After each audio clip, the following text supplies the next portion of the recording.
Where are we, in your view? What is the state of play currently in China for you? The state of play is all about trade and what's happening with the so-called trade war between the U.S. and China. As a U.S. dollar investor, I have to be concerned about the renminbi, because if China is going to use the renminbi as a weapon, in other words, to weaken the renminbi, then me as a U.S. dollar investor has to be concerned about the U.S. dollar price of the stocks that I'm investing in China. So I think this is going to be the focus, particularly when we look at what's happening in Turkey and other emerging markets where the currencies have weakened. So what we have to do is now find the bottom of some of these currencies and then begin buying. But we don't see that yet in China. Katie Paribas, all things being equal, Mark, what view is the Chinese market giving as opposed to the US view? Because you've got markets there which are not far off all-time highs, and we've got serious bottoms for the Chinese ones.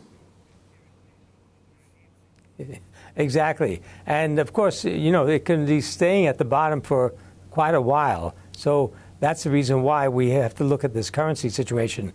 Now, if there is some agreement made between China and the U.S. and the renminbi stabilizes, then there'll be tremendous opportunities in China. But I think now we have to be cautious. Yeah, Mark, we spoke to Michael Every just about an hour ago, and he's saying he sees an 8 handle for the yuan. And in fact, today's fixing 680, coming through there. Again, we're continuing to watch dollar strength as a part of that story. But Mark, I want to throw up a quick chart looking at the correlation, because that's what we've been looking at, right? The correlations across different EMFX. And, you know, I suppose if you take a look at what's happened to the lira and you look at the yuan yuan looks positively more stable, right? They've done a better job this time around than almost exactly 3 years ago. Well, there's no question. The Chinese are very, very cautious to make sure the currency is stable. So if they want to see a weakening, they'll do it in a very gradual way. They won't allow a very sudden drop. But the weakening is going to be very clear if this trade war continues, I believe. Is the domestic consumption story strong enough for you to be opportunistic about Chinese equities? The domestic consumption story is very, very strong and is going to get stronger going forward as China's economy shifts from export-led to domestic economy-led. So there's no question that's going to be the big story. But as I said before, as a U.S. dollar investor, even with a very good consumer stock, I've got to be careful about what this stock is going to be in U.S. dollars going forward. So there are great opportunities in China, but we have to be mindful of that situation.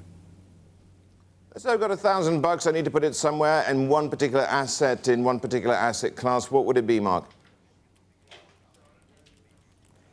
Probably at this stage, Brazil, and in some of the consumer stocks in Brazil, because now it looks like Brazil is stabilizing. And there are some good opportunities there, I would say. Is it a case of now not being, again, I'm going to use that Buffett adage of being greedy when others are fearful. And I think we've got a lot of that at the moment, haven't we? That's for sure. Now's the time to look for bargains, but keep the currency in mind. Mark, it's, you know, you look at what the Argentine central bank had to do overnight. You look at some of the more extraordinary measures coming from Asian central banks. And of course, we're looking ahead to Central Bank of Indonesia. What an environment to be setting policy, right? Is there a sense that there's only so much efficacy from central bank policy in an environment where momentum and sentiment is really going against you?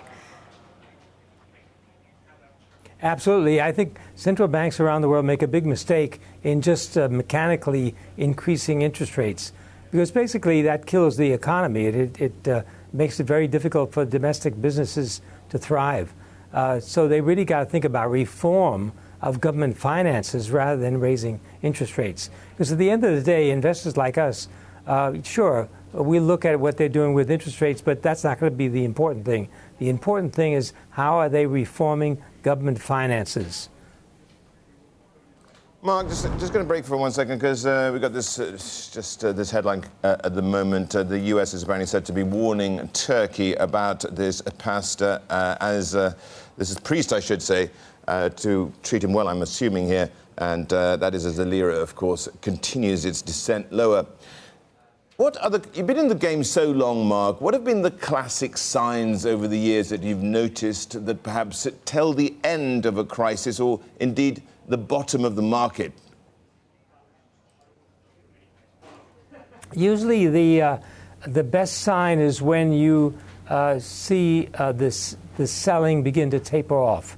In other words, when people have sort of already sold and have given up and there's no buying. There's no buying in any direction. That's usually the best time to be going in. In other words, when people are despondently selling, when people have sort of given up hope, that's the best time to be buying.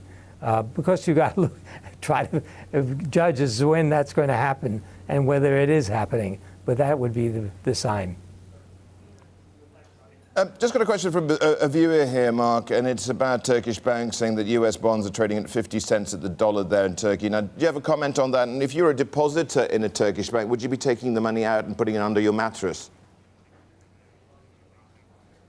I am a depositor in a Turkish bank, and I've got most of the money out, but I'm keeping some in because I think longer term Turkey is going to be an interesting market to be in. But if you've got Turkish lira, of course, you're losing. In my case, I have US dollars and a little Turkish lira, so I'm in pretty good shape. But I'm concerned about any currency controls if I ever want to get that money out. Wouldn't be the near future, but anyway, this is something we would have to look at.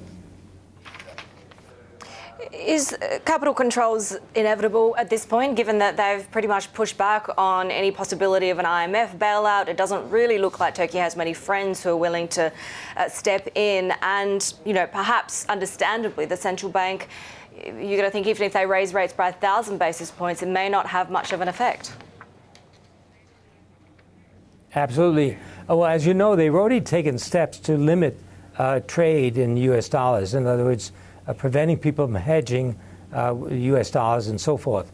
So, I mean, the next step could be complete currency control and not allowing dollars to get out of the country. So this is something that's a real possibility unless, and this is the big question mark, Erdogan and Trump can come to some agreement.